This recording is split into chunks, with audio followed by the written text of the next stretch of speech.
Why do you say that, Father? You aren't afraid, are you? No, but I respect some of the superstitions of others.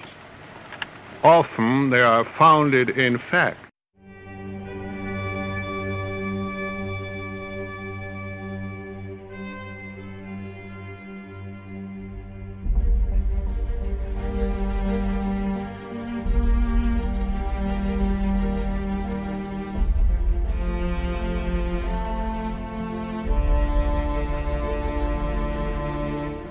This is your time. This is your call to arms.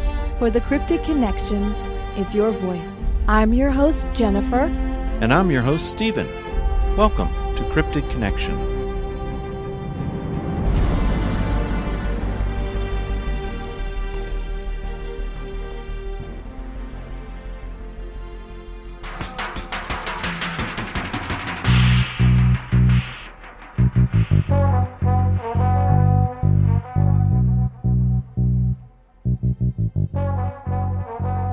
Everybody, this evening we've got Shane Lee with us. Shane Lee's a local researcher down in Southeast Texas, and he was gracious enough to actually join us out in the field. How you doing? I'm doing well. Thanks for having me. You're welcome. You're welcome. Shane, can you tell us a little bit about yourself? Specifically, how the heck did you get out here, man? I mean, what brought you to the point that you're sitting out here talking to us about Bigfoot and other items? Well, that's a little bit of a long story. Are you ready for it? Okay. Probably about 2 years ago, I went up to Ohio to visit Emily. I've always been into Bigfoot, watching all the movies, finding Bigfoot up to a certain point. People understand that one. Okay. But yeah, all the documentaries, I've watched them all. I've probably listened to over 500 witness encounters, including Sasquatch Chronicles, Pac West, just all the big ones I could find. Some of them aren't even on the air anymore. I've listened to them as well. But going up to Ohio, I found out they had the large Bigfoot conference at Salt Fork Lake State Park. And I was up there to visit my daughter, and I thought, well, after I'm done visiting her, I've got spare time. So, but we were actually closest to Mohican State Park, so we decided we'd stay there first.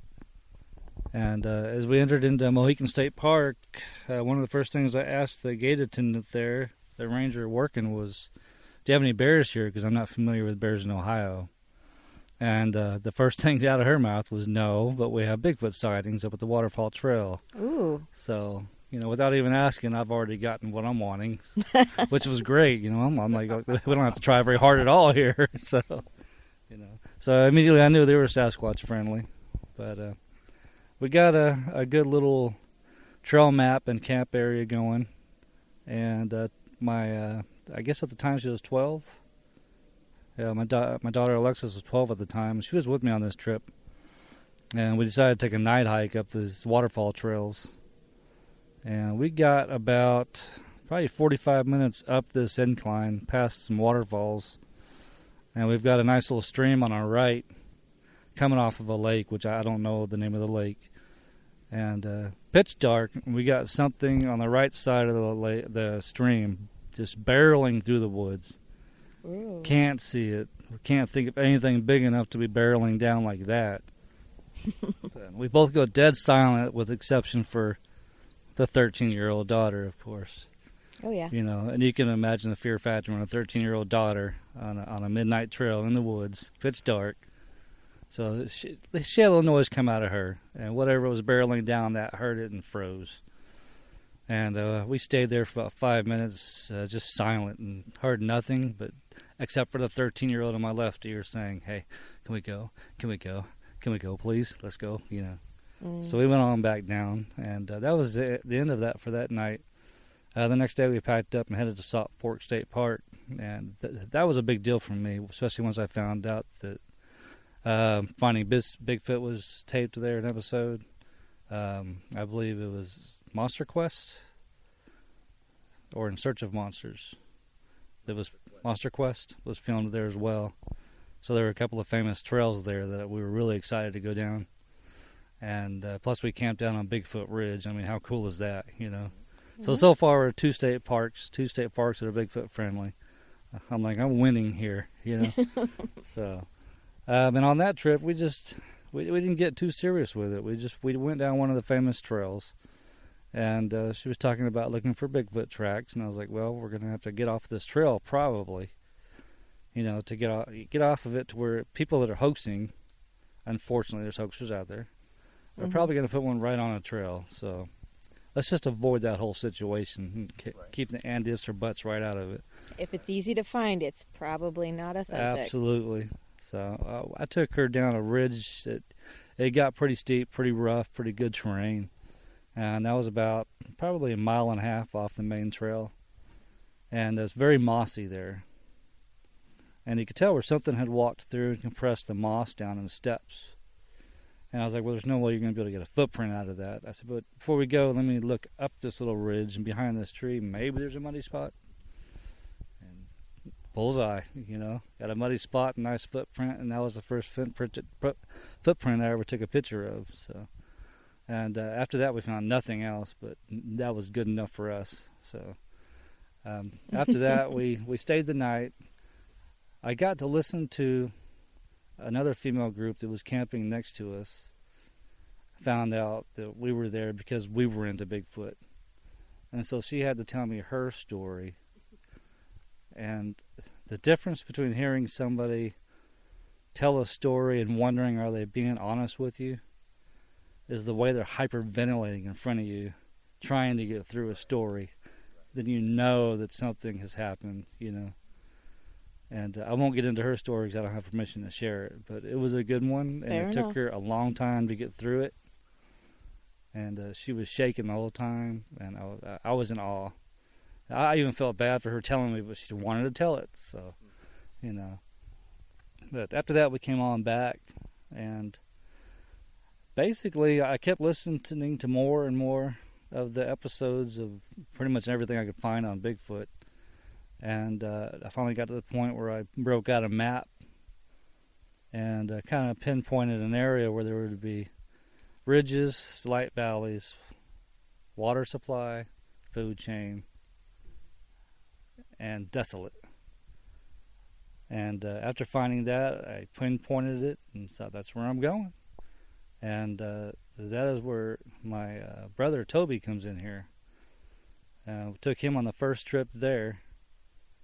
And the first place we went to was called Canyonlands. We just wanted to do some exploring before we got to the main camp. And I know he's excited to tell you about a paranormal incident that happened there, so if you'd like him to. Okay. Hi, my name's Toby George. Thank you for having me. Oh, you're welcome.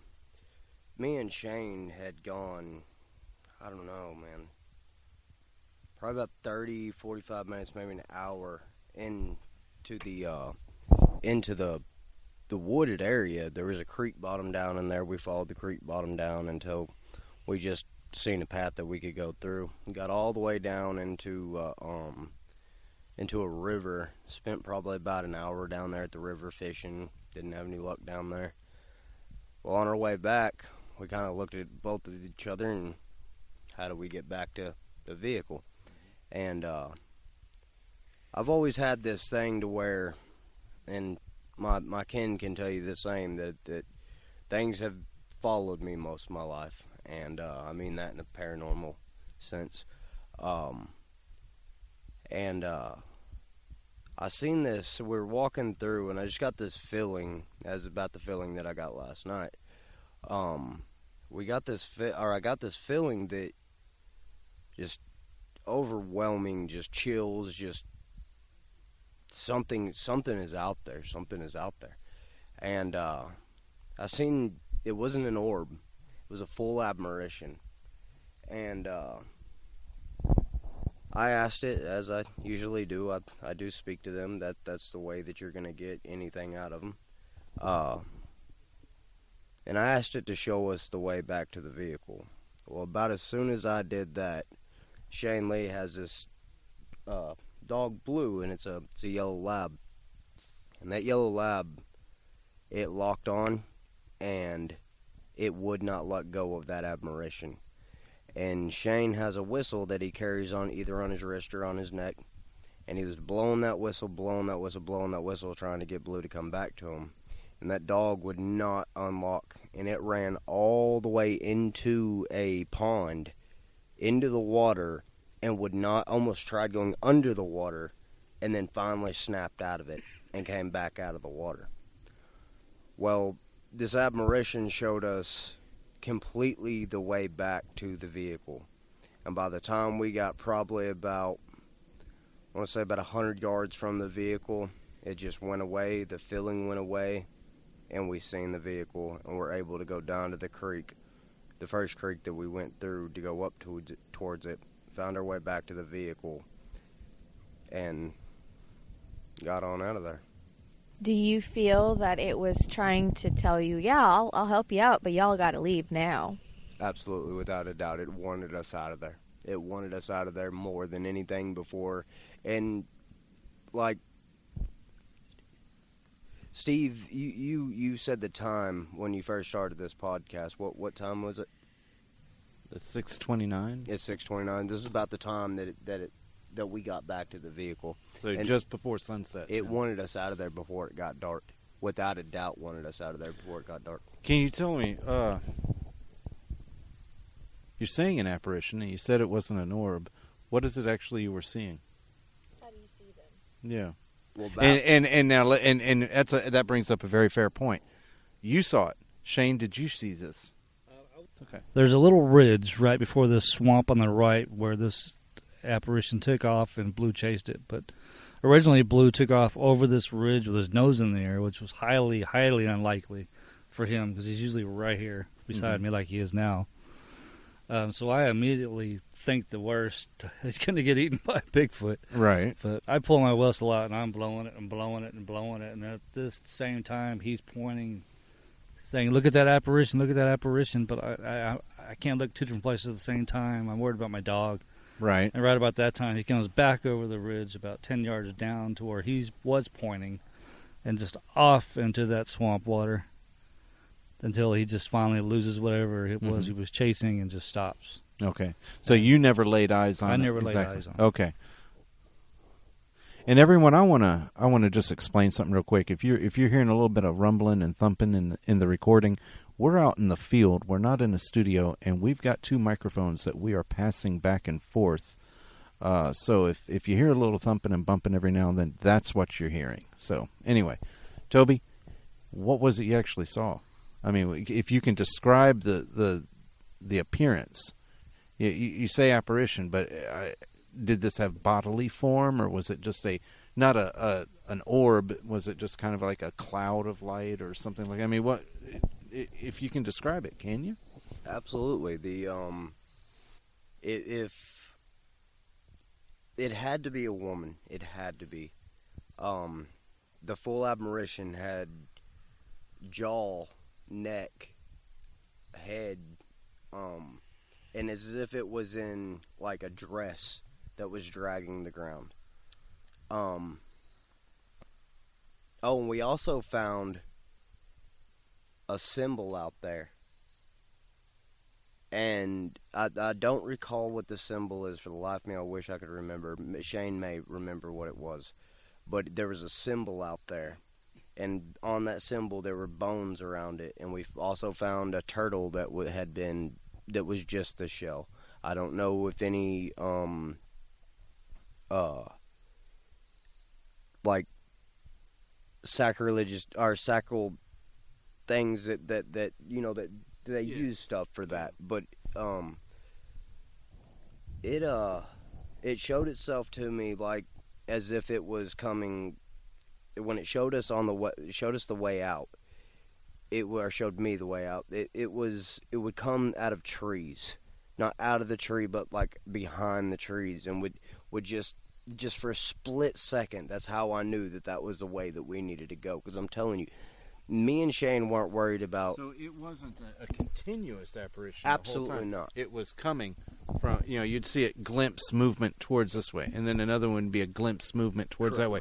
And so it was leading. It wasn't another one. It was the same one. Correct. But I mean, it was leading you, every time you'd look forward, there it was going that way. Correct. And then you'd lose track of it. You go forward a little bit, and all of a sudden you'd see it again, and it would be going that way. Correct. So it's pulling you forward, Absolutely. essentially. Okay. Absolutely. All right. And this was not a straight shot to the vehicle. This was, I mean, we had to go through quite a bit of brush. We had to go through quite a bit of hills and other creek bottoms and stuff like that. So it's not like it was just, a straight shot to it and it's poking its head out the side. Hey, come this way. It was nothing like that. It was just that overwhelming feeling that I get. Mm-hmm. I can be in certain homes and stuff, and I get the same feeling.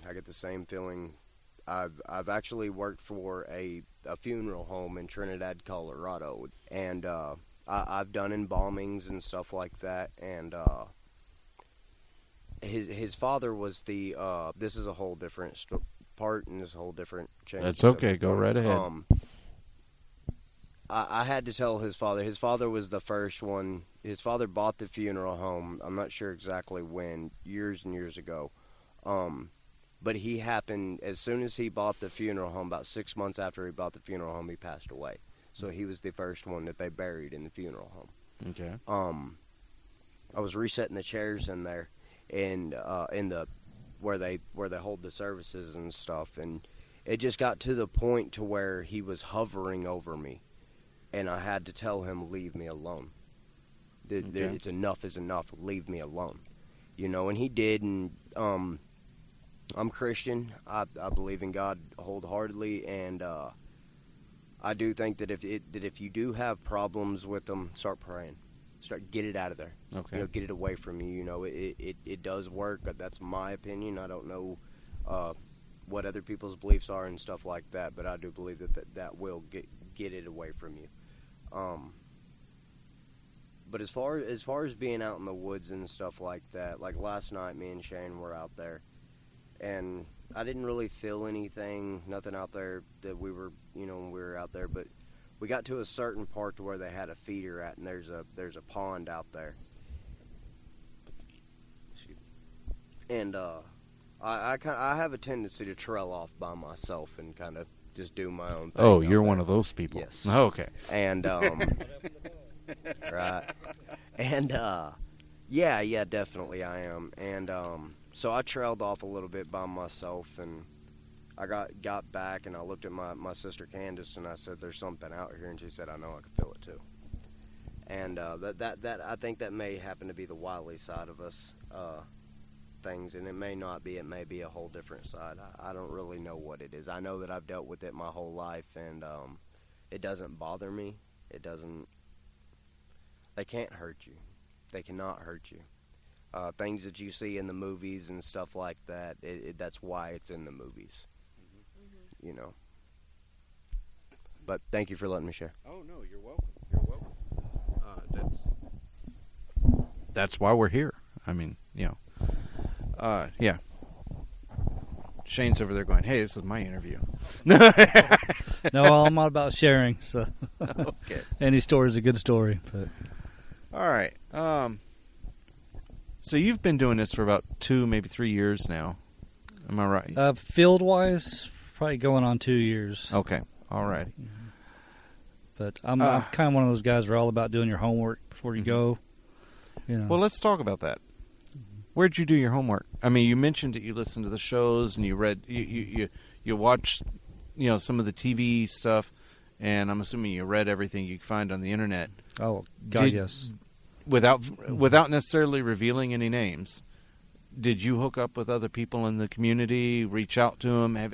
Have you done any teamwork or essentially like a mentorship thing, anything like that? Well, actually, originally my whole idea was I was gonna be by myself. Because that's always kind of the way I prefer to work, and so me doing my homework is listening to, like we discussed, all the podcasts, anything I could find, every YouTube documentary, even some of the more boring ones where it just shows some guy in the woods saying, "This is a tree structure," or you're going, "Well, can you point your camera up so I can see what limbs have fallen?" Right. That's what you're saying to yourself, but you're not there. But and back again to finding Bigfoot, Monster Quest, just all of them. you start to compare from one person to another as to what one person thinks is evidence, whereas another person is going, what? Yeah. Where? You know. And it's one of my biggest pet peeves is you putting a picture in front of us that's got a bunch of red circles on it. Going, look at that black void in the bush. That's a Bigfoot. And right below it, that black void, that's probably a juvenile. And that one over there is laying on his stomach. Okay. I'll take that with a grain of salt and keep on going. So I just kind of wanted to get out there, find what I could find, and compare it to things I've seen elsewhere. I definitely wanted to see structures and see how I could debunk them. Okay. You know, I'm big on debunking. Nature does crazy things. Yes, it does. So trees falling, just some trees bent over. There's diseased trees. There's so many factors that go into all this that I can't look at a tree and go, a tree bent and go, oh, Sasquatch did that so his young one could play on it, you know. Right. That's just not me.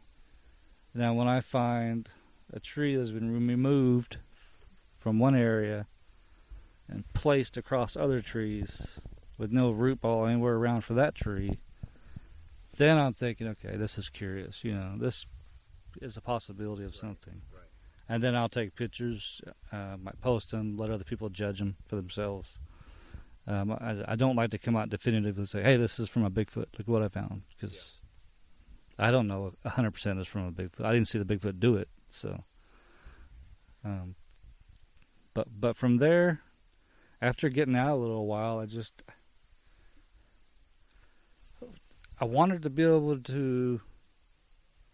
There's so many people that don't get to experience anything Bigfoot. They got to sit back in their chair and watch other people do it. Or maybe go out on an investigation and they wish they could go out on an investigation. Yeah, I wish I knew somebody that did that, you know. And which is one of the big reasons I started the group on Facebook, because as soon as it gets bigger, I want to allow for people that haven't experienced anything to go out and have a possibility of experiencing something. And I'm not saying I'm going to take people out like big groups. No, I'm talking maybe 3 people. If you want to go out with me, the invite is open. You know, right? Come out. We'll go out, and you may experience something. You may not. Mm-hmm. It's hit and miss in the Bigfoot world. Mm-hmm. Do you want to plug your group? Sure. The group is TAPS. It's TAAPS, and it's Texas Acknowledgement, Awareness, and Preservation of Sasquatch. Okay. You're welcome. And I also got to give a shout out to a couple others, if I may. That's STBI, South Texas Bigfoot Investigations. We know them. And the other group is a Southeast Texas Bigfoot? Southeast Texas Bigfoot, as well as Arkansas's Bigfoot and Research. Those guys have given me some good information. And Lisa Lycan, her Facebook group has given me a lot of information as well. Okay. Yeah, Bigfoot Odyssey, Bigfoot Outlaws, The Hideout. All good people. Yeah, so. We give the Outlaws a kind of a hard shake on here, Matt. Yeah. Matt kind of owes me. No. Oh, well, Matt, you better pay up. He looks pretty serious here. He's got me on speed dial, especially for hate mail. Right. So, you know, no, I tease it. All right, so you're just getting into this. You've gone through the pain of initially getting started, and you know what that's like. And now you're kind of in position of, I've gotten some experience. I've formed my own opinions on some things. I really like the idea of your coming out with a skeptical point of view and trying to go from a debunking point of view towards it. And now you're wanting to return the favor a little. Oh, absolutely, absolutely. I like that a lot. I've been in the position to where I'm like, hey, I wish I knew somebody would take me out, maybe even show me the ropes. I don't know everything. Of course, I've only been doing this a couple of years. Right. There's people out there with a wealth of knowledge. For example, Paul Ragsdale. Yeah. He's somebody that I'm considering a mentor right now. He's teaching me a lot. and hope to learn a lot more from him. And he's on the group as well, Taps. You know, Paul's all good. No, Paul does good work, and he does a lot of good stuff, especially up there around Dallas and east of it. Absolutely, yeah. Yep. He's been inviting me up there to go with him, and then I'm looking forward to it. I'll have to wait until I get back from this long trip, but hopefully I'll be meeting him and some of the STBI guys at the Jefferson conference on Saturday. But we'll see how that goes. Now that's tomorrow. You'll be. Oh my gosh, yes. Yeah, it is. May not happen. Oh no. I may have to wait on another time to meet all the good guys. So. Well, they're up there. They're at the conference, and I'm sorry. Here.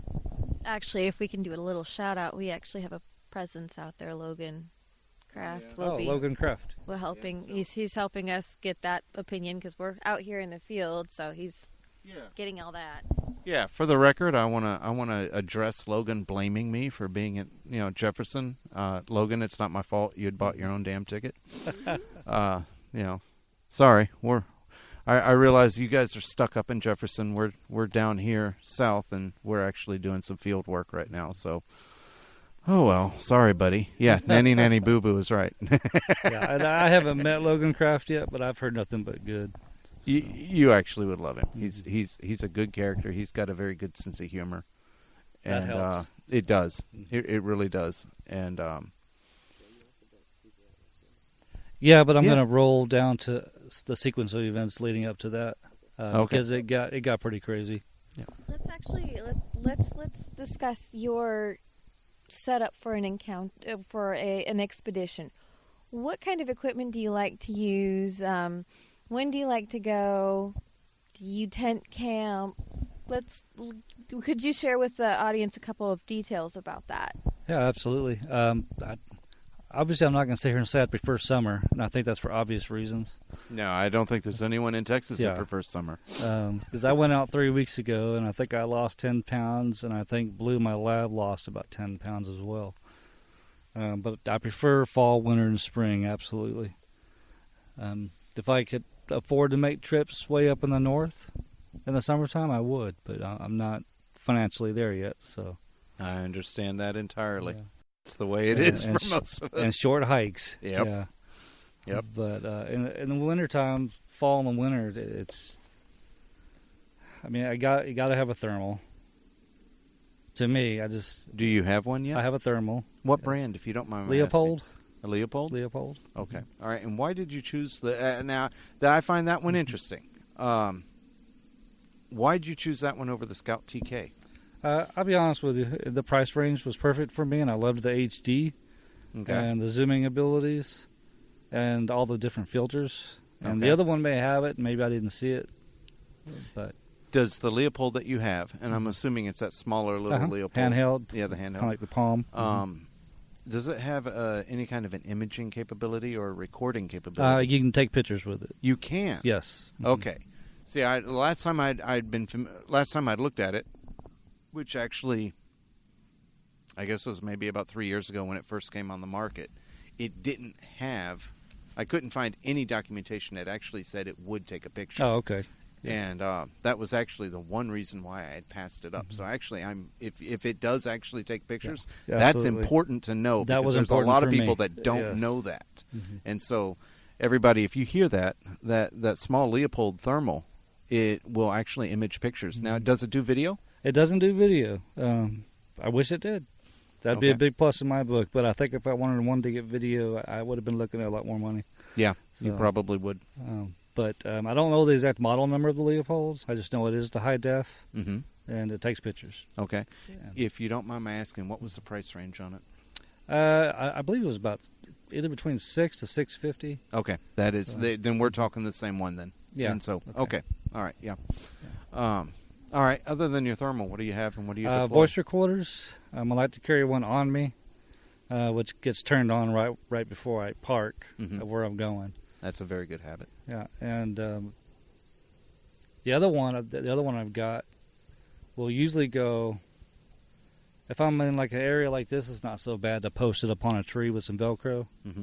That's what I use. But for example, where we were at last night, it was just so thick that anything coming through would have been filtered out before it even hit the recorder. So in that situation, I take it out to where there's the closest open area to camp, and I'll post it there to hopefully not filter out so much of the noise.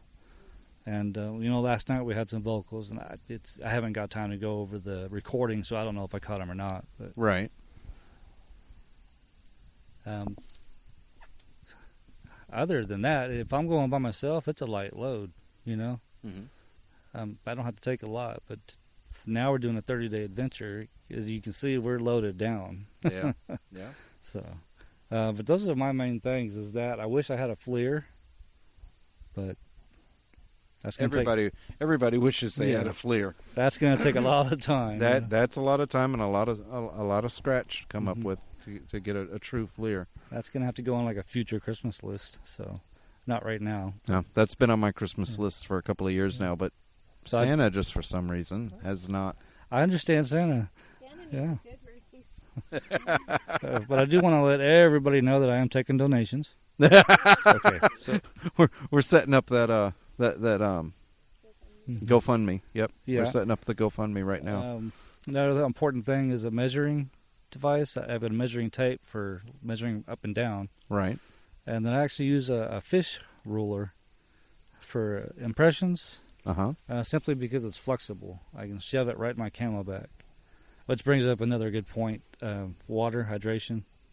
If you're going to be doing a lot of hiking, you have hydration. Yeah, you do need it. And I recommend camelbacks. Doesn't have to be a camelback brand. It can be any brand. But that way you can get a pack that you can put a lot more stuff in, plus your bladder. And you got plenty of water for your trek. Yep. I do believe, actually, that is something that we all utilize quite often. Yeah, that's good. Yeah, all of our equipment. Other than that, good camera. The phones have good cameras on them now. But I've got one that's waterproof, dustproof, all that good stuff, shockproof. So, because I can be a little clumsy sometimes, And if it's hiking, I don't stop rain. If it's raining, I don't stop hiking. And I've got my camera mounted to my walking stick. So anywhere I look, it goes with me. It's just a habit. Okay. And other than that, I can't think of much more. Those Now, are my most is the important camera things. you got like a little GoPro or It's a GoPro not. clone? It's actually or? a Sony. Isn't it a Sony? Yeah. Really? And yeah, I absolutely love it. The video is great. It's all HD. Of course, some of the phones right now would probably match it, but having that mounted on my walking stick is just great. And I don't want to drop my phone in the mud. No. With that, if I drop it in the mud, I just rinse it off. So. All right. You're mentioning you guys have alluded to last night or yesterday that you had something. What was your experience, if you don't mind my asking? Well, do you want me to lead up to that with other events? Or Well, you can. Yeah. Okay. I mean, that's up to you. Yeah, absolutely. I don't mind sharing them at all.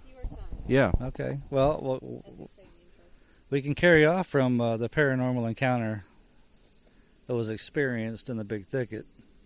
I'm not going to give the exact location on that. But Toby was talking about that symbol in the ground. I did want to mention that thing was looked to be hard carved into the ground, probably about 6 inches deep. And it did have a star in the middle, and it had dots in between the stars. And some other crazy symbols that I just don't recall. But I remember looking at it thinking, what the heck? That's enough for me?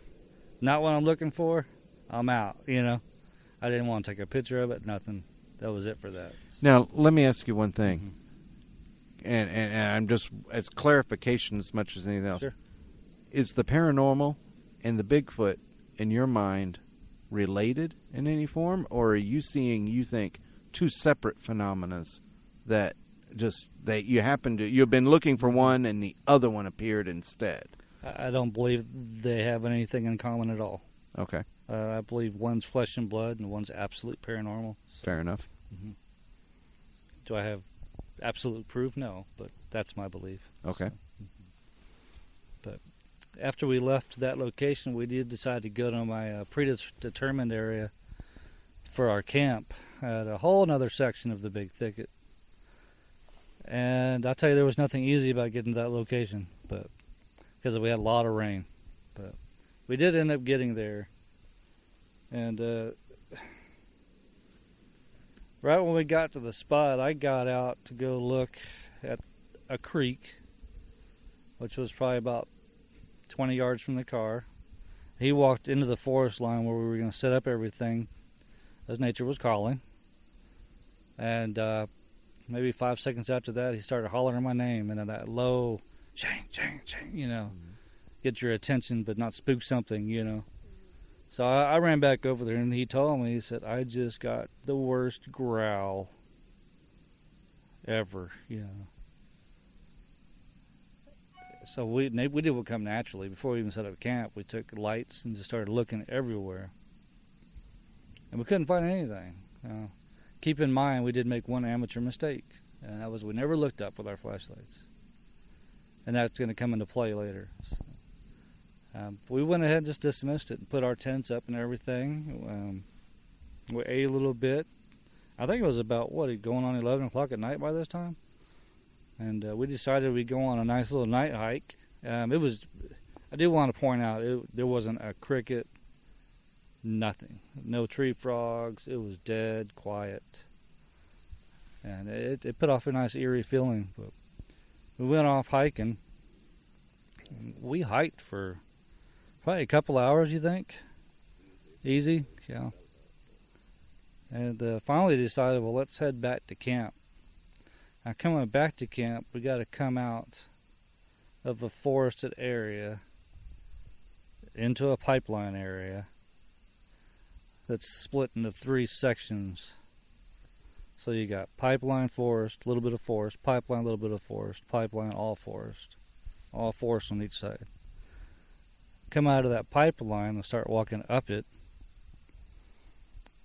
and a deer had run out of the brush, just panicked.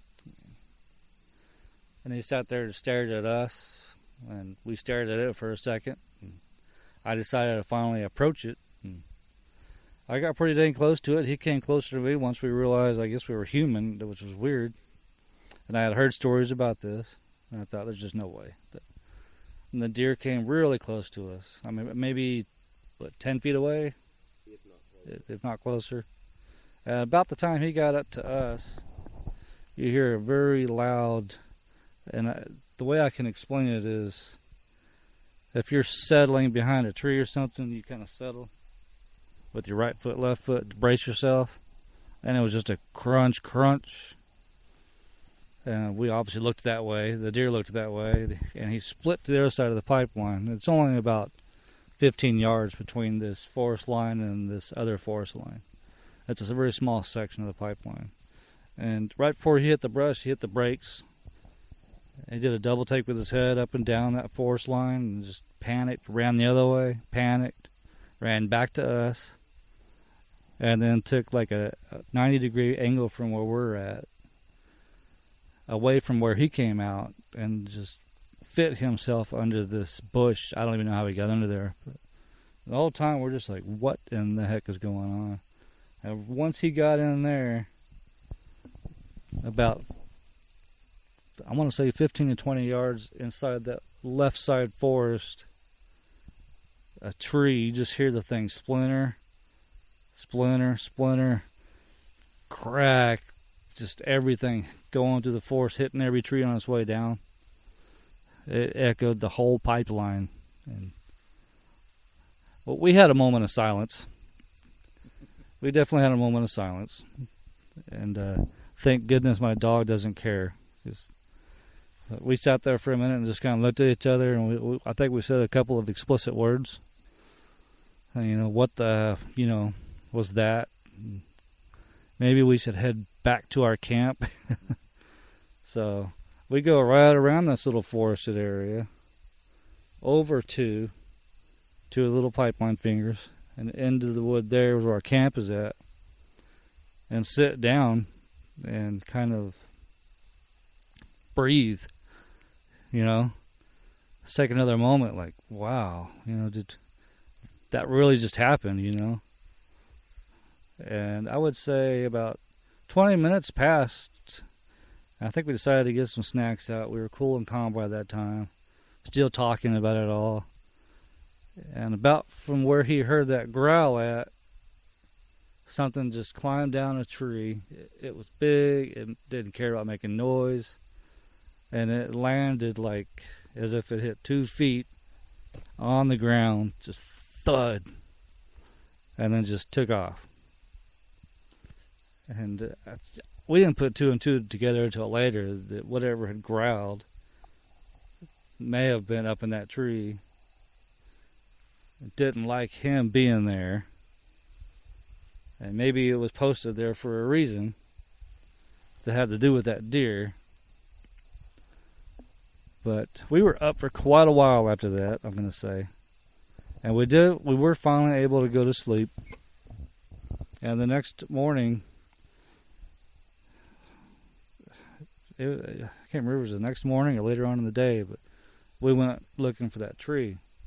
So we went back to where it had happened and just went into the tree line, and there that tree was right there. And mind you, we had passed that tree before. We've been through that. Oh, yeah, we walked right by it. And Yeah. That was not like that. Mm-hmm. And it was a fresh break. The tree was still green. I've got all the pictures of the tree, and it was snapped 6 feet up. And right at the base of it, you got 2 impressions.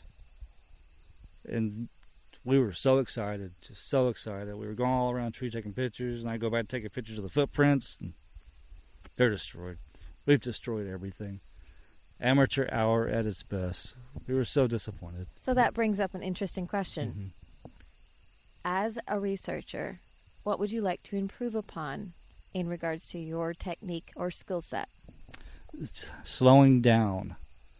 When you have an encounter, having evidence, just slow down and breathe. And go through steps 1, 2, 3, 4. Cross your T's, dot your I's. Mm-hmm. Don't let excitement get the best of you. Just slow it down. Very good advice. Just wanted to say that that's actually been something that's been on my brain for a while, and I'm thinking I'm going to bring that up at Footstock, is that when we get these get-togethers with especially larger groups, we need to game plan and practice these things. Specifically, it's like, okay, how are we going to do it? If we're going to have, how is it if we're instantly, run into something we may need a picture of, like, there's a Sasquatch right there. We want to take a picture. Wait, you mean like a Bigfoot drill? Yeah, like a Bigfoot drill. That's exactly what I'm talking about. Yeah, it makes sense. No one actually does it. There's none of the groups that, as far as I know of, actually have ever promoted it. I mean, and I can see why. There's a lot of potential for hamming it up and for everything else. But if everyone's genuinely serious about this and they understand that this is one of the things we're going to do, just because when you're not expecting it, you're on a hike or something like that, and 45 minutes into it, someone finally says, sighting or something, sight that tree or take a picture of that right now. And it's a race to do something, right. Or conversely, let's set up a fake trackway, and we'll say, okay, what are the actual procedures? You have found this track. How do we actually go about doing this? What's our things to do?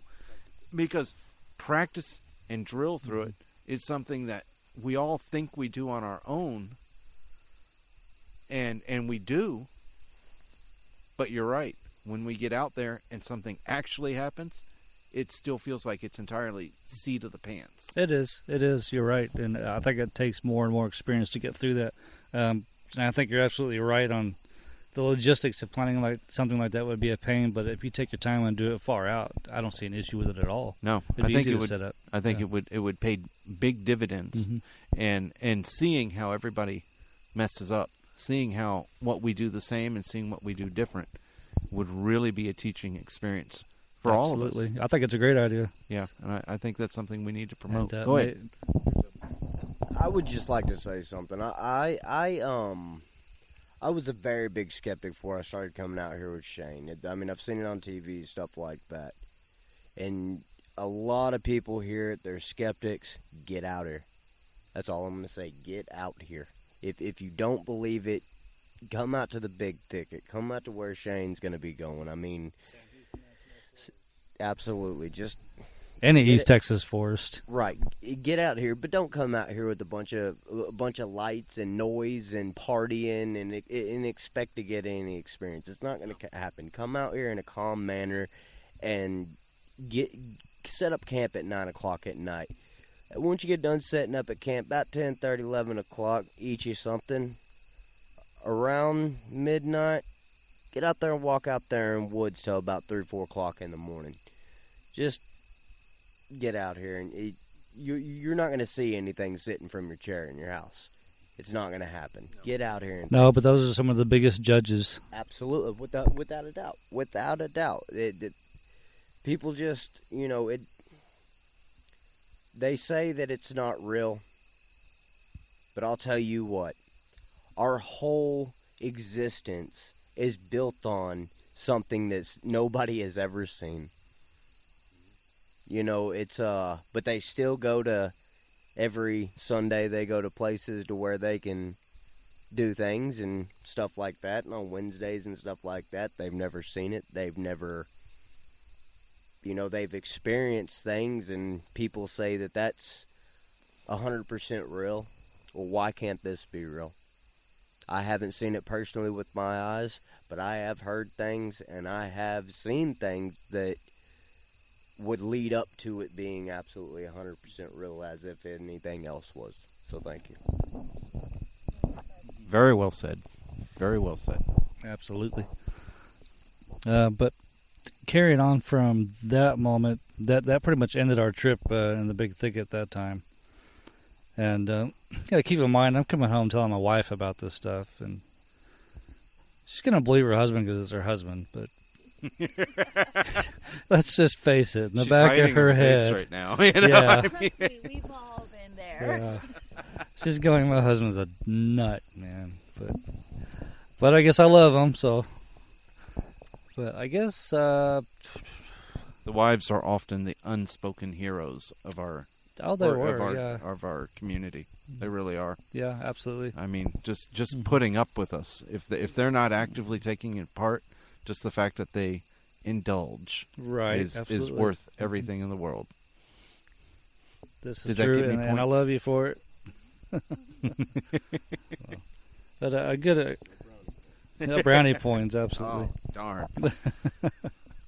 But a good example of the hit and miss is we took another trip out there. It was a little bit later, but absolutely nothing happened. But we had a great time. Yeah. Because, I mean, if you're going to get out here, you got to love the great outdoors. But I think you're always going to learn something every time you go out. Even if you don't have an experience, you're going to learn something about what to do next time. Absolutely, and you may learn something about yourself as well. So. Now, fast forward, 3 months, 4 months. And this was, if I remember correctly, this was during hunting season, deep in hunting season. Finally talked my wife into going out with me. So I know something's going to happen, but you might see that I'm not crazy. I don't think you're crazy, but you know deep down she thinks you're crazy. So I talked her into it. She was all about it, no problems. We went out, and we went to the same location that we were just previously talking about. This would be our third trip there, maybe fourth trip. And we got there by 11 o'clock at night, same camp spot. And I want to say not even 5 minutes after starting to set our tent up, I'm just going to say everything went off the chain. Probably about 50 yards away in the forest, they started whooping, which is just a beautiful whoop, and higher ones, the smaller ones, you could just tell they started knocking trees over, just breaking branches, knocking on the trees. Wow. It didn't sound like let's try to scare some people. Mm-hmm. And so it sounded to me like they were happy, excited about something. I don't know what it was, but her jaw hit the ground. And at that moment, I had peace.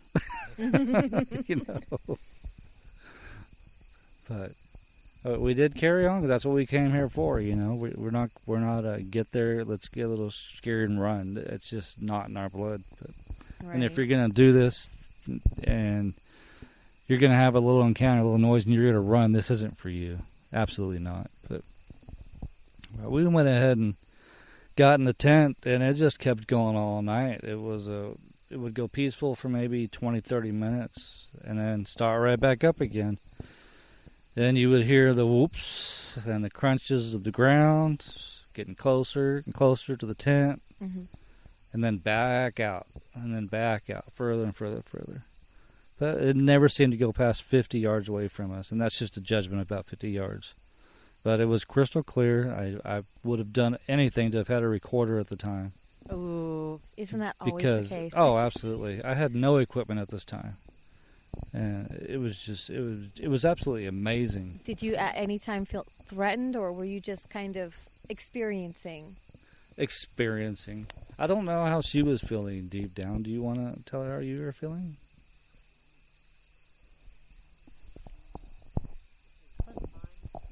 She says she was fine. I apologize. She's not feeling well, so. But she's a trooper just for being here. Yeah. But she would wake me up a lot and say, "Did you hear that one? Here it comes. They're doing it again." It was an all-night thing, and it was wonderful to me. It was absolutely, it was like, yeah, it was an absolute gold mine for me. This is what I'm here for. Validation. Yeah, absolute validation. And that went on all night. So the second day we woke up and we gotta admit, we are tired, man. We've got to go and get out of this area and go to the store to get ice and a few other items. And I pulled out of this finger of the pipeline. I still don't know why to this day I take a right and it's another finger, which I shouldn't have been going down. And we hit this mud and slid down, and we were stuck all day trying to dig out. And I had to call a tow truck. That's a whole long story. They robbed me clean, of course.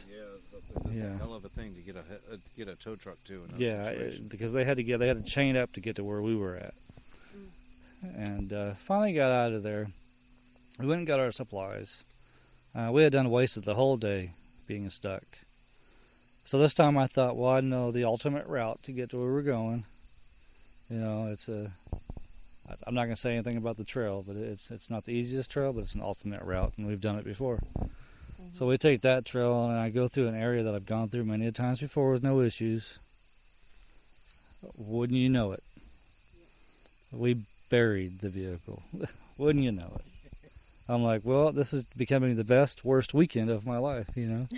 So this is your vehicle you showed up in tonight, correct? No?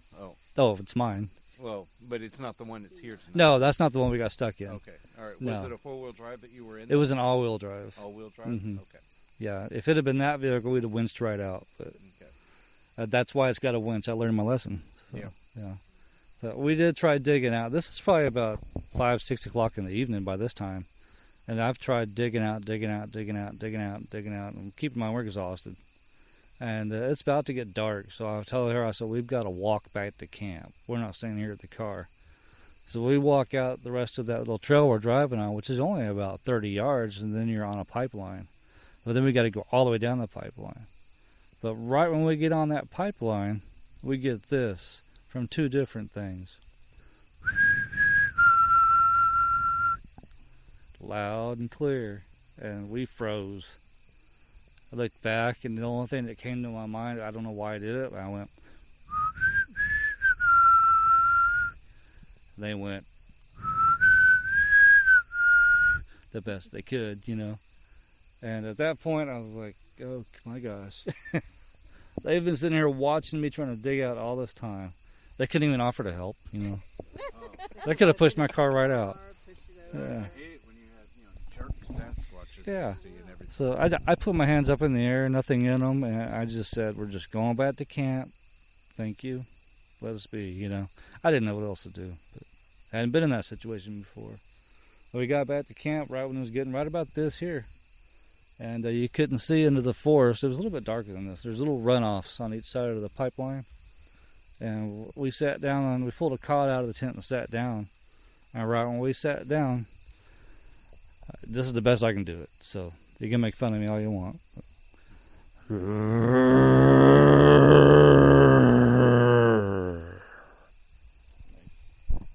Keep in mind, we're exhausted. We've already had a hell of a night. I moved the gun a little bit closer to me. And I told Kenneth, I said, I think that just means you're back at camp. Stay at camp. So we didn't budge for a while. And I guess about 30 minutes later...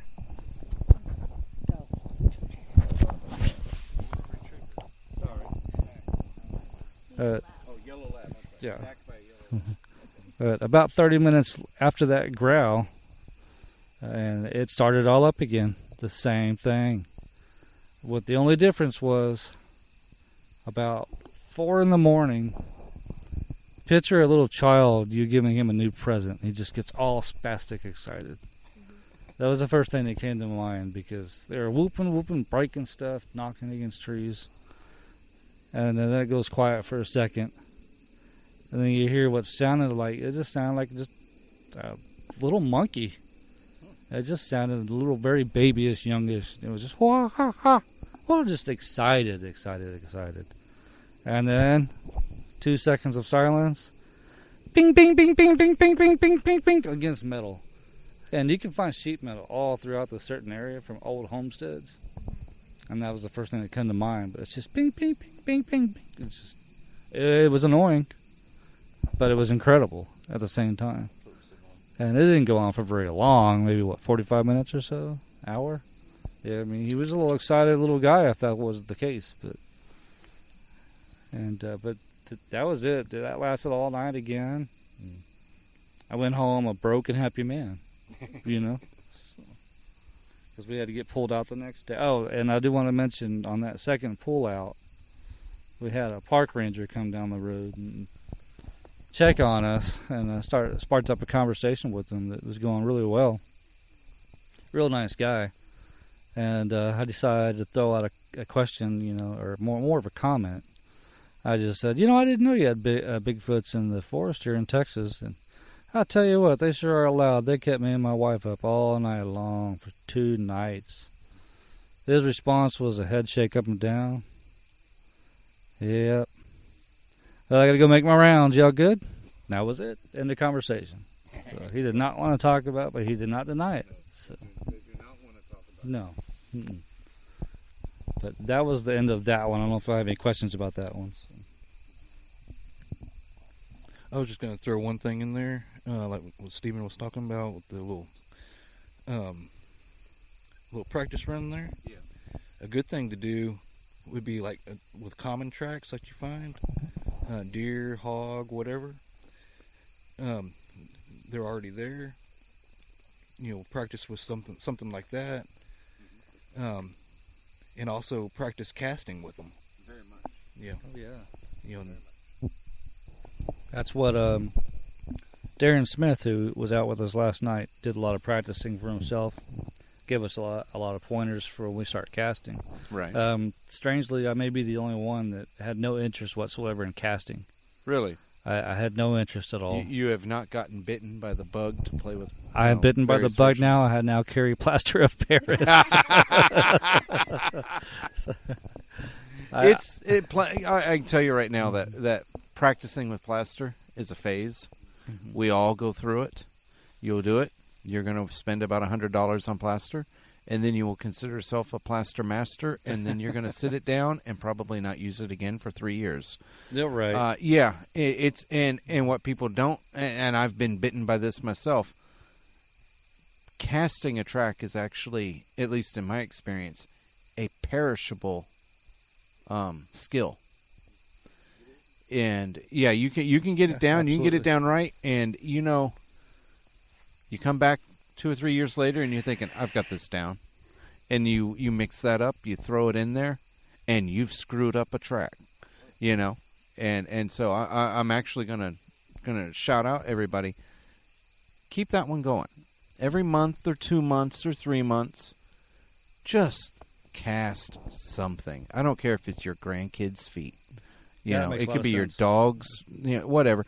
And if it has no sentimental value, toss it in the trash. You don't have to keep it. There's no one that needs to have this big collection. But what you do need is to be used to using the material, getting the consistency right, which is varies. It's never the same. It's always going to vary what your consistency you need and everything else depending upon the soil, the moisture, the whole environment. So what you're saying is there's nothing like riding a bike. It's nothing like riding a bike. Not at all. And talk about it. Talk with other people. I remember when I first started, everybody I knew around me was casting, but what they were doing is they were casting to fill the track, but they weren't doing anything else. And I remember questioning that, because when I would look at forensic training videos and police training videos, and they would talk about how to take tracks and everything for evidence for court, which I figured had to be the minimum standard that we needed to uphold, right, and everything. They would always frame it out, and you would take beyond the track. You would get at least, you'd have the track itself plus 4 or 5 inch barrier around the whole thing. And not only does that help because it makes a much stronger casting, but you would also get the detail around the cast of the effect that print when it was made had on the surrounding right. Yeah, soil. I've heard that somewhere. Yeah. And so now, and I've only run into a couple other squatchers that have routinely picked that up and actually do it, but it's becoming more common. That makes a lot of sense. Yeah, what you can get flashing, metal flashing for like air conditioning ducts and things like that, or duck straps, metal duck straps. And you can just carry them around, keep it folded up, foot-long lengths or whatever, because they come in 3 to 5 foot, whatever. Right. And you just bend it to what you need to frame around it, and you kind of tap it in the soil around, and it'll form just enough of a barrier that you fill that whole barrier up, as deep as you need, but you're getting the whole surrounding area. And that makes a lot of sense. You can tell a lot more from a track, because then you see the pressure ridges to the side, for example, or you also get a much better idea of what the actual soil was that it was in its content, because you're getting that impression of what the soil was. Yeah, I'm glad you brought that up. That's a good lesson. Yes. I'm sorry. You're right, Brandon. Always reinforce the track if you can. Yeah, actually, Darren was talking about that. He carries little wires with him. Mm-hmm. That he reinforced. He's going to try to reinforce with. Did you happen to notice? I haven't actually cast with Darren before. Did you notice what brand cast material he was using? Is it DAP? He had an old box of DAP. He was using DAP. Mm-hmm. Okay, yeah. All right. There's a lot of people that use DAP. Yeah. Interesting. I'm just trying to think about it, because I'm sure he probably told you that I bored him and tried to drown him a couple of weeks ago in Oklahoma. Yeah. So, but good times. Yeah, it was fun to go through a hurricane with him, and that's what it felt like. Speaking of, I'm sorry. That sounds like an oops moment. Have you guys had any oops moments in the fields? Like, oh my goodness, I can't believe I just walked into that tree. How silly. I'm going to call it more of blue moments. Well, hold on. I've got a better way of phrasing this. What was the stupidest thing you've done in the woods? I mean, let's just be blunt. That would be easy. That would be bringing one of my neighbors out that was a bit of a critic, wanted to know about it. Oh, okay. And we brought him out. And I guess that first day, we went for a hike on the south side of a pipeline into the woods. And me and my wife had found a print. And it wasn't a real big one. You would think maybe a juvenile. It was nice. Really nice print. And my neighbor, I'm not going to mention his name on here, so I don't have permission to, but he was maybe 6 feet away from us, if that, maybe 5. Going, you should see this one. This one's huge. But from our vantage point, Neil down looking at this little one, we didn't see what he was talking about. So we were like, yeah, okay. I didn't see anything, so whatever. And we're looking at the small one. He just walks away. It's like, I guess they're not interested. So we get up and start walking. and looked down, and there is this print, and I've got a picture of it on the taps. As a matter of fact, I think it's the group picture. And it's this huge footprint, and the toes are real nice in it. So we took a lot of pictures of that. Well, we were so excited about how big that was. One, we didn't measure it. Two, we figured that smaller print may have actually been a fist print. We didn't take pictures of that. We didn't mark the location. Nothing. It was the dumbest moment because it was the most pristine prints I'd ever found. And then going back, and I've been back to that area 3 times trying to find that area, and no, not happening. So that made me feel pretty stupid. But it goes on, and that night, I'm waiting for some noises to come up, so I really want them to hear noises. Okay, you found a footprint, great. I'd love for you to hear them vocalize. That's a whole other world. And it's quiet, and then by 11:30, 11:45, we get this loud, long, just whoop.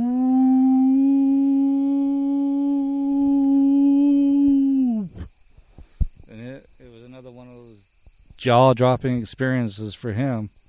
And I think he became a bit of a believer at that point. But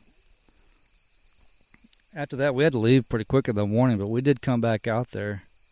I believe it was a couple of weeks later. And I followed from our camp to where that whoop was. And I know it came from up on a hill. But we were going around the hill, trying to find a good way up it because it's thick. And I come across a break about 6 feet high. The plant's still green. So I look up, and there's another break up there, probably about 20, 30 feet. Nice clean break, 6 feet high. I'm told Candace, who's with me, I said, let's follow this. So we start following it, and there's probably a total of 5 breaks, if I remember correctly. And they led exactly to a spot where these little saplings were clean broke, moved, and placed over into rows. And some little bit of brush over it, and 3 big impressions under each one. I didn't videotape the breaks. All I did was take some pictures. I didn't look for hair samples. What I should have done was gone down, right back down, retraced my steps, and followed the snaps with video all the way up to the structure. I should have got in them, looked for any samples. You know, it's just another great example of you're so excited because you found what you think was the origin, and then something so incredible at that end point. You take as many pictures as you can, thinking you're covering your ground, but you're not really covering any ground. So, because people can't get a good sense of a structure like that with photos. Video would have been beautiful. And that comes back to what you were saying about doing something that shows what to do when you come across any kind of evidence or experiences or encounters, you know. That would come into play there. So now I know I will never make that mistake again. Ever. There was 2 mistakes, 2 different times, and they were my biggest mistakes. And I will never let it happen again. So, but nobody to blame but myself. So. That's often the case. It's all our own faults. Yeah, absolutely. Yeah. So. Yeah. And that led kind of right into early summer. And didn't go out much. Just continued to watch as much new stuff. I rewatched a lot of old stuff throughout the summer. My wife would come in the living room and go, "Oh, not again," and I'd walk right back out. So, yeah, I figure I have to share my time and go in there and watch Hallmark with her, but that's so hard to do. But I think you guys get me on that. Oh. So go the Bigfoot blues. Oh, absolutely. Yes. So it come time to now where it's time to go out again. I went out about 3 weeks ago and found out it was still way too hot. But I still wanted to check out the location because I hadn't been back there since the spring. Make sure I could still access it and everything. But got back and I've been planning this 30-day trip for quite a while. Starting here in Texas and going up to southeast Oklahoma, up through the western side of Arkansas in the mountains, and land between the lakes, Indiana, Ohio, Pennsylvania, New York. Hopefully we make it the whole trip. We'll see, you know. That's a hell of a trip you're planning. Oh, absolutely. You never know what's going to happen. So, Is there an excuse for the trip?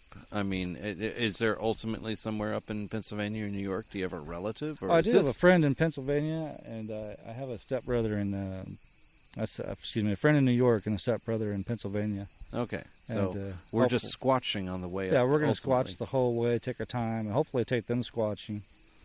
We'll see how that goes. I like this. Yeah, and then if we got time, we'll squatch on the way back down as well. You know, Jennifer's been trying to get me to go to Vermont for about 10 years now. But next year we're hoping for California, going all the way up the eastern side of it, and Washington, Oregon, and on. But we'll see how that goes as well. But told Darren I was coming back out here, and he wanted to come because he had heard a lot about what went on out here. Mm-hmm. So I invited them out and took them to my location. And the first night was really dead, but we had a great time regardless. I mean, it was absolutely fun. But the second day, I actually drove around and showed them some of the areas. Didn't concentrate too much on hiking around, but we did a little bit. But that second night, and I was not keeping track of time, but it was sometime after dark, probably at, I want to say about 8:30, and I could be wrong. But we got a very, very, very loud, deep howl that it came from. It sounded maybe over half a mile away, but it was loud and deep and strong. And so everybody perked up, got excited, you know, here it comes. And then we got a second, same location, and then we got some whoops from the southeast side of the forest. So we're rearing, we're ready to go. You know, I was glad they got to experience some of the vocals that I'm getting out of there, even though they weren't near as close as what they were the previous times. And they did die off. Didn't hear anything for a while. So we went on a night hike about 10 o'clock, and it was pretty quiet out there. And have you heard Darren's holler? Actually, I have. Wow. He's actually surprisingly... Yes. Yeah. It carried forever. But his first holler, he got a response. And it was the same good. one. That's good for him. Yeah. But it sounded like it was moving further and further away. Mm-hmm. So that was unfortunate. And that was pretty much it for the night. We hiked for a while and then headed back. And everybody felt justified, you know. Yeah. So, and now here we are. So... Well, I do appreciate you looking us up. I really thought you had already gone out of town, and we were totally just waiting for another month to hit you up, practically, no. you know. That's no worries. I mean, y'all were really close to us. Well, GPS granted, but we won't go into it wasn't that. being friendly. So. You know, it goes for this territory in this area. There's weird stuff that happens all the time. Your GPS thing is just par for the I've course. had some battery drain out here. You get a lot of it here for some reason. Real close to your location right here. So. Compasses are not reliable out here in several areas either. I absolutely believe it. I mean, how can the same grid coordinate put you 10 miles away from the same grid coordinate, putting you another 10 miles the other direction the second time? You know, it's... I don't know. I mean, you'll notice I've kept my earphones in, and I'm actually listening to this recording as we're recording it. And the whole reason is because half the time when we record out here, we'll get feedback and interference. Oh, really? And as much as anything else, I've been listening for that. You know, it's not been so much auditing because we're all coming through clear and everything, but it's just habit. If I'm actually recording something, because I've had more recordings ruined. Yeah, because there will be electrical interference that comes in that almost, it's as loud, if not louder, than the crickets. That's interesting. And from listening from audio, crickets actually pick up real well, and they can drown out a lot of other things. The recording is it's there's strange things that happen out here. Yeah, I believe it. Absolutely. So, but I appreciate y'all having me on. No, we appreciate you coming out. It's been fun. So. Yeah. We thank you. Put it to bed? Yeah, we might as well put it to bed. Go ahead and put it to bed. All right. Oh, please, okay. Toby, go ahead. I just want to personally thank Shane Lee for introducing me to all this and bringing me on this 30-day trip and just being a good brother, man, and introducing me to things that I probably otherwise would have known about, but would have never had the chance to fully experience in the experience that I have experienced with Shane, and the future experience that me and him are going to experience. And again, if you don't believe it, get on out here. Well said. I appreciate it, Toby. Yeah. All right, guys. I think that's it. We'll call it a wrap with there, and we'll let Shane and Toby and Candace get on the road and get on their trip. Y'all have a safe journey. Thank you, everybody. Thank you very much. All right, now we can just go ahead. Guests of Cryptid Connection are all members of the Cryptid Connection website. Join the community, a safe, secure, and private place for all your paranormal and cryptid pursuits. Every cowboy, he always misses when he's aiming at the target in his head. And every broken man finds his idle hands grasping at tomorrow's promised land.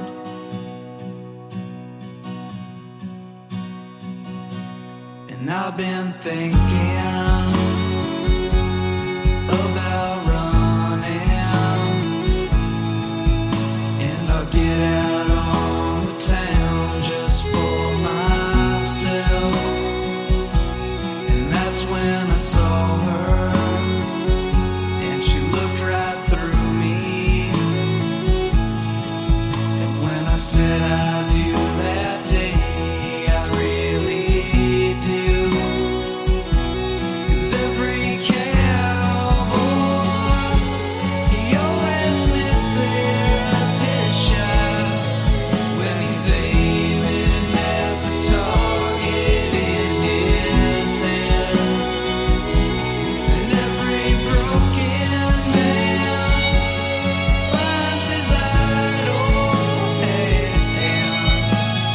grasping at tomorrow's promised land.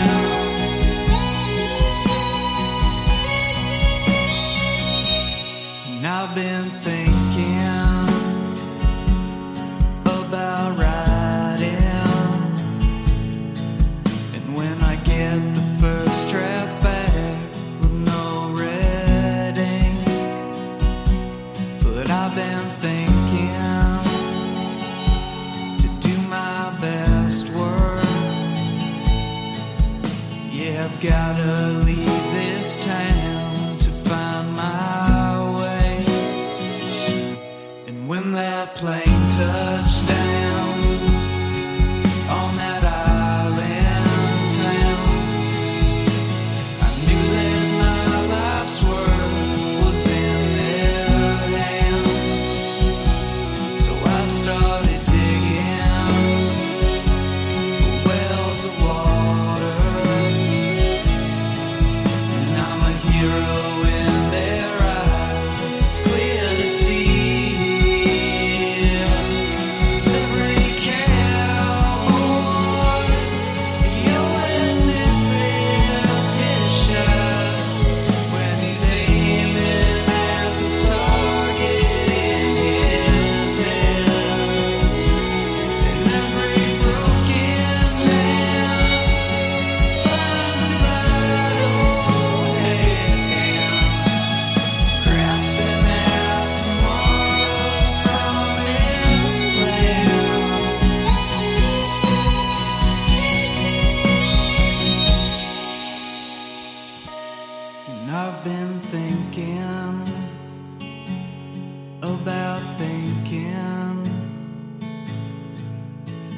the time that I have wasted sitting here.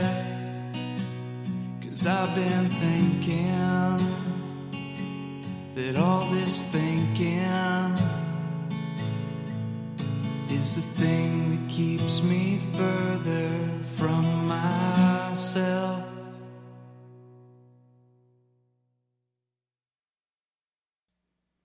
The music and soundtrack for the opening is from Epic Film Score by Alex Kaskin. The closing credits are Every Cowboy by Cellophane Sam.